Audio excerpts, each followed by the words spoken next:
Bago tayo magsimula, ipopromote ko lang ang aking online shop sa Shopee at sa TikTok, Miss The Queen PH. Meron po tayong mga power bracelets na ako mismo yung gumawa. So meron tayong mga bracelets for attracting money and abundance, mga pampaswerte. And then meron din tayong bracelets for protection, anti-evil eye, anti-inggit, and also for balancing your chakra. Meron din tayong bracelets for intuition, wisdom, courage, communication, clarity, and love. So lahat po ng ating bracelets ay meron ng kasamang pouch, instruction leaflet, and extra string. Ayan, meron din tayong mga intention oils and spell jar for prosperity and protection. So lahat po ng items ay cleansed and intention set na siya specifically to the buyer. So available to sa Shopee at sa TikTok shop. Link on the description. Thank you so much and happy shopping! Capricorn, hi! Welcome to Mr. Queen PH at ito ang inyong energy update for October 16 to 31, 2023. General reading, just take what resonates. Watch your Sun, Moon, Rising, and Venus for other messages. And thank you so much sa lahat ng sumusuporta dito sa ating channel. Just a reminder, gamitin nyo lang yung reading na to bilang gabay.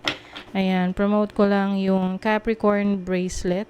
Ayan, so this is in alignment of Capricorn energies. Meron tong gold sheen obsidian, tiger's eye, at garnet. So available to sa aking Shopee. Link on the description. Okay, Capricorn. Let's see your energy. Second half ng October. Capricorn. Eight of Swords. There's some sort of limitation sa inyo ngayon.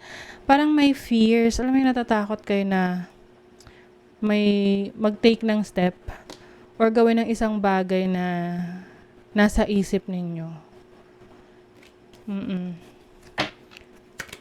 I think this is somehow, parang naniniwala yung iba sa, opinion ng iba. Oo. This is also overthinking. Pwedeng may anxiety around you about your plans, kung ano yung gusto mong gawin, or yung nangyayari sa sitwasyon mo ngayon, you feel like wala kang control. That's why you are worrying about it. Let's see your challenge. Ano yung challenge ng mga Capricorn? King of Pentacles. So, as a challenge, pwedeng meron kayong struggle sa finances nyo ngayon. Sa pagmamanage ng kaperahan ninyo, pwedeng hindi ganun kabalanse. This can also mean an issue with an authority, no, sa buhay mo. Pwedeng boss mo, katrabaho mo na may mataas na katungkulan sa'yo. Maaring nagkakaroon ka ng hindi magandang connection with that, no? May struggle, merong conflict. Okay, ano yung opportunity ng mga Capricorn? You have the 5 of Wands. As an opportunity, I think you are going to be more competitive. Oo. Kumbaga kakawala ka dito sa sa limitation na to. Kasi it's all in your mind. Hindi naman talaga siya totally nag-exist. Pwedeng ino-overthink mo lang yung situation. Okay? But as an opportunity, you have the opportunity to break free. What is your blessing? Ano yung blessing ng mga Capricorn? The King of Swords. As a blessing, you will gain knowledge. Meron ka matututunan na napaka-importanteng lesson sa buhay mo na kung saan yun yung magiging yun yung bagay na susundan mo na sa mga susunod na panahon kasi parang yun yung magiging standard mo. Okay? So King of Swords has the energy of Saturn and Saturn rules Capricorn. So this is like a karmic lesson for you. Yung karmic lesson na yan, that is going to be a blessing sa'yo. Pwede tong related sa finances mo, sa career mo. What is the 8 of Swords? The High Priestess. Yung iba kinukulang ng tiwala sa sarili nyo.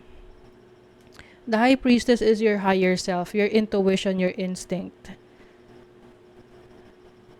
Minsan kasi ah, mas naniniwala tayo sa sinasabi ng iba, opinion ng iba sa atin kaysa sa opinion mo sa sarili mo.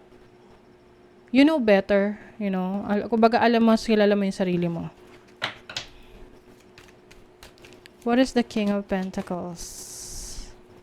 What is the King of Pentacles? Nine of Swords. As a challenge, no?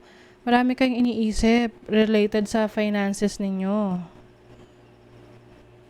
Pwedeng may imbalance, no? Yung mga ina-expect nyo na darating na pera, hindi dumarating, pwedeng may kakulangan. Some of you, natataranta agad kapag merong struggle sa finances. What is the Five of Wands? You have the Nine of Cups. This is wish fulfillment. You have an opportunity to be happy. Okay?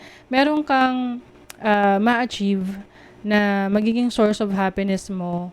Can be sa career, some of you sa relationship.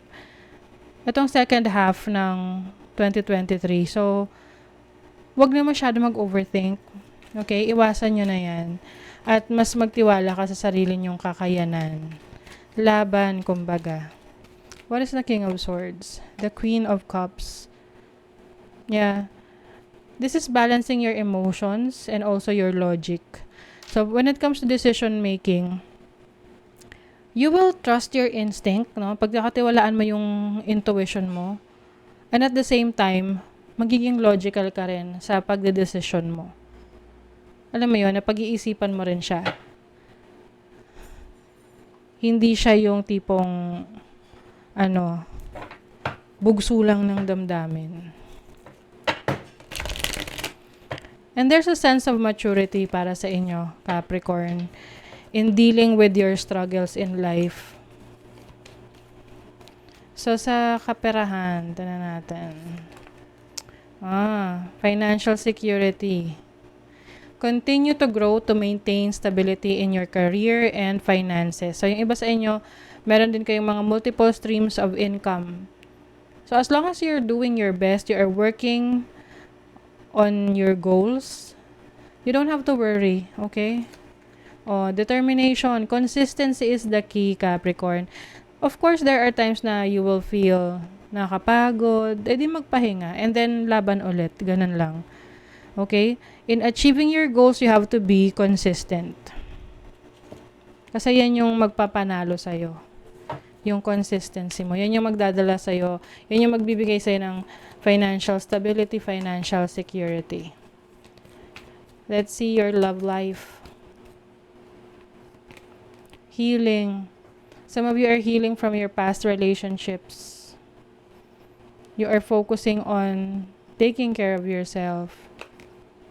Lalo na kung itong relationship na to, pakiramdam mo, hindi niya natumbasan yung binigay mong effort.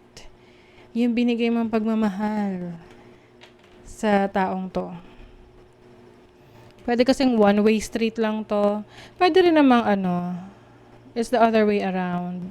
Na-realize mo na hindi pala sapat yung naibigay mo dun sa taong yun. Mas may naibigay siya sa'yo, kumbaga. And nandun yung acknowledgement. And you're healing from that. Okay?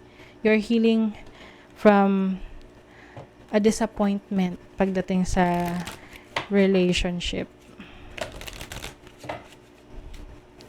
Let's see your final message for Capricorn. It's all in divine order. Allow. How can you relax into the flow and go with the current of life? Ayun nga, how can you relax daw? Kasi yung iba sa inyo nag-overthink, may anxiety na, bakit hindi nyo na-achieve yung certain goals ninyo, may imbalance sa finances. I think you are being redirected to a certain, parang what is divinely guided para sa'yo eh. So, tinitest ka ng universe kung gaano ka nagtitiwala sa kanya, sa sarili mo, sa decision mo. It's about going with the flow. Okay? Relax, go with the flow. For as long as alam mo ginagawa mo yung best mo, ginagawa mo yung actions na nire-require for your goals, then you don't have to worry about it. Okay? So, that is your reading, Capricorn. Kung nagustuhan nyo to, naka-resonate kayo, mag-comment kayo dyan, like, share, subscribe, para lagi kayong updated sa ating mga readings. Thank you so much, Capricorn. See you again.